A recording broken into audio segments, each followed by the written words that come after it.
Sila po yung mga tumubo, mga kabrod. Tapos yung iba po, ito po natin linagay, mga kabrod. Yan po. Ito po yung back garden ngayon. Yan po yung mga strawberry. Ito po, yung ibang onion po, mga kabrod. Yan. Yung mga strawberry po natin dito nakahang.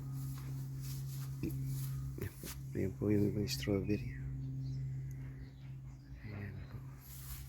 Yung po yung mga onion na naiwan po namin noong March 30. Tapos bumalik po kami ng May 1. Tumubo na po, hindi namin nadala. So yan po yung mga updated natin ng mga strawberry. Yung iba po, yan po. Magdidilig po tayo mamaya at masyadong mainit, mga kabrod. So yan po. Yan po yung mga tanim ngayon summer. 2 years na rin po yung strawberry na dyan sa container na yan. So ito po yung pati yung rosemary natin, mga kabrod. So tapos i-update po natin yung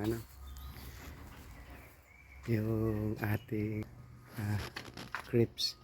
So manugang ko po to sa brother sa son-in-law. Tanim niya po to, binigay po ng isang kaibigan. So ito na po yung may bunga na po siya, mga kabrod.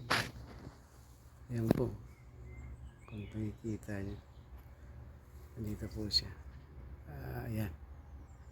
So may liit pa, halos lahat ng branches po may bunga. So ito po yung ito po yung nasa baba. Yan po yung pears. So yan po na po tayo, nag-crossbreed tayo ng mga ibang variety ng pears at saka apple. So po yan po yung update natin sa ating tanim dito. Yung ibang onion po, mga vlog. So ito po yung strawberry, mga 3 years na po, ice grapes. Mga 3 years na po rin itong 3 years na rin po itong strawberry natin, mga kabrod. So yan po, yun po. Ayan. Yan yung lahat ng branches po, mga kabrod.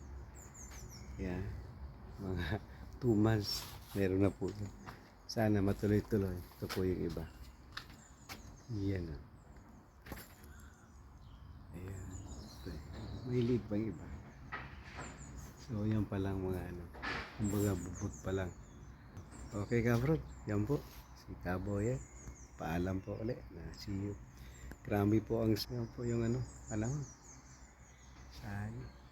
So ayan po, blue sky po. Umambon kanina, lakad kami ng aking tapos bigyan na lang yung cellphone. Okay, bye bye, see you, bye bye.